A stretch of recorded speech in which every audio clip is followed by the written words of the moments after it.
ദൈവനാമത്തിന് മഹത്വമുണ്ടായിരിക്കട്ടെ. ഒരു വർഷത്തിൻ്റെ അവസാന ദിവസങ്ങളിലേക്ക് പ്രവേശിക്കുവാൻ നമ്മെ ഇടയാക്കിയ ദൈവത്തിന് നമുക്ക് നന്ദി അർപ്പിക്കാം. ഇന്നത്തെ വായന ഭാഗം വെളിപ്പാട് പുസ്തകം 13 മുതൽ 15 വരെയുള്ള അധ്യായങ്ങളാകുന്നു.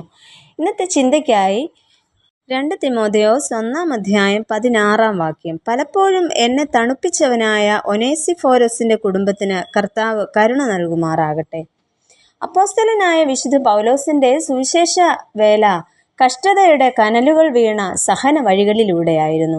കഷ്ടതയും വേദനയും ഇല്ലാത്ത ഒരു ജീവിതമാണ് എല്ലാവരുടെയും സ്വപ്നം. എന്നാൽ ക്രിസ്തീയ ജീവിതം അങ്ങനെയല്ല.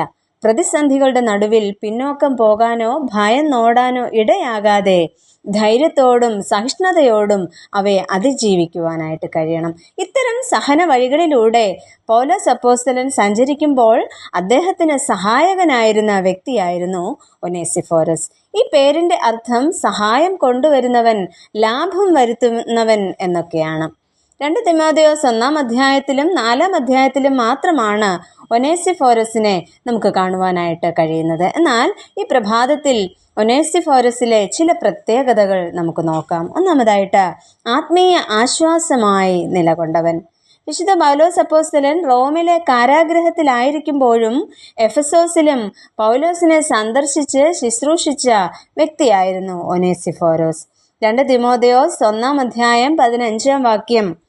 അവിടെ കാണുന്നത്, ആസ്യക്കാർ എല്ലാവരും എന്നെ വിട്ട് പോയി കളഞ്ഞു എന്ന് നീ അറിയുന്നുവല്ലോ എന്നാണ്. ഇങ്ങനെ പലരും അകന്നു നിന്ന സമയത്ത് ഒനേസിഫോരസ് പൗലോസിനെ അന്വേഷിച്ചു കണ്ടെത്തി അദ്ദേഹത്തിൻ്റെ അടുക്കലേക്ക് പോകുന്നു. ഭയമില്ലാതെ ഇവിടെ സേവനം കാഴ്ചവെക്കുന്ന ഒരു വ്യക്തിയായിട്ടാണ് നമുക്ക് ഇദ്ദേഹത്തെ മനസ്സിലാക്കുവാനായിട്ട് സാധിക്കുന്നത്. മാത്രമല്ല, നമ്മൾ ഇന്ന് കുറിവാക്യമായി വായിച്ച ഭാഗത്ത് പറയുന്നത്, പലപ്പോഴും എന്നെ തണുപ്പിച്ചവനായ ഒനേസിഫോരസ് എന്നാണ്. ഈ ഒരു പദത്തിന് ധാരാളം അർത്ഥതലങ്ങളുണ്ട്. ശാരീരികമായി ആശ്വസിപ്പിച്ചവൻ, ആത്മീയമായി തന്നെ ശക്തിപ്പെടുത്തിയവൻ എന്നൊക്കെ നമുക്ക് അതിനെ വിശേഷിപ്പിക്കാം. പ്രിയമുള്ളവരെ, ഇന്നത്തെ തിരക്ക് പിടിച്ച ആത്മീയ ജീവിത സാഹചര്യങ്ങളുടെ മധ്യത്തിൽ ഇത്തരത്തിൽ ഒനേസിഫോരസിനെ പോലെ ആത്മീയ ആശ്വാസമായി മറ്റുള്ളവർക്ക് നിലകൊള്ളുവാനായിട്ട് നമുക്ക് സാധിക്കുമോ? രണ്ടാമതായിട്ട്, ക്രിസ്തുവിൻ്റെ ലജ്ജിക്കാത്ത സാക്ഷിയായി നിലകൊണ്ടവൻ.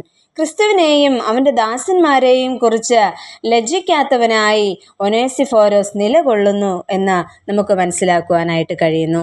ഇവിടെ 2 തിമോഥെയോസ് 1 അധ്യായത്തിൻ്റെ 17 വാക്യത്തിൽ ഇങ്ങനെ കാണുന്നു, അവൻ എൻ്റെ ചങ്ങലയെക്കുറിച്ച് ലജ്ജിക്കാതെ ഞാൻ റോമയിലെത്തിയ ഉടനെ താല്പര്യത്തോടെ എന്നെ തിരഞ്ഞ് കണ്ടെത്തുകയും ചെയ്തു എന്ന്. അതിനാൽ കർത്താവിങ്കിൽ നിന്നും കരുണ കണ്ടെത്തുവാൻ കർത്താവ് അവനെ ഇടയാക്കട്ടെ എന്നാണ് പൗലോസ് അദ്ദേഹത്തെ ആശീർവദിക്കുന്നത്. മാത്രവുമല്ല, 1 തിമോഥെയോസ് 1 അധ്യായം 18 വാക്യത്തിൽ ഇപ്രകാരം പറയുന്നു, ആ ദിവസത്തിൽ കർത്താവിൻ്റെ പക്കൽ നിന്ന് കരുണ കണ്ടെത്തുവാൻ കർത്താവ് അവന് സംഗതി വരുത്തട്ടെ എന്ന് അവിടെ അദ്ദേഹത്തെ പൗലോസ് ആശീർവദിക്കുകയാണ് ചെയ്യുന്നത്. എഫെസോസിൽ വെച്ചും ഒനേസിഫോരസ് തൻ്റെ ശുശ്രൂഷയിൽ സഹായിച്ചതായി പൗലോസ് അപ്പോസ്തലൻ ഓർക്കുകയും അത് തിമോഥെയോസിനോട് പറയുകയും ചെയ്യുന്നു.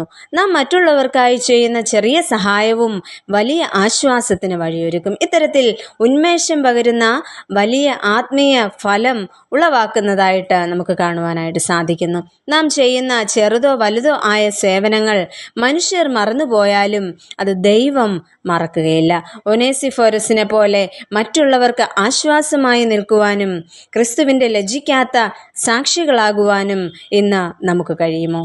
നാം ചെയ്യുന്ന പ്രവൃത്തികൾക്ക് തക്ക പ്രതിഫലം നൽകുന്ന ദൈവത്തെയാണ് ഞാനും നിങ്ങളും വിശ്വസിക്കുന്നതും ആരാധിക്കുന്നതും. അതിനാൽ ഒനേസിഫോരസിനെ പോലെ ക്രിസ്തീയ സ്നേഹത്തിൻ്റെ ജീവിക്കുന്ന സാക്ഷികളായി തീരുവാൻ ദൈവത്തിൻ്റെ പരിശുദ്ധാത്മാവ് നമ്മെ ഓരോരുത്തരെയും സഹായിക്കുമാറാകട്ടെ. നമുക്ക് പ്രാർത്ഥിക്കാം.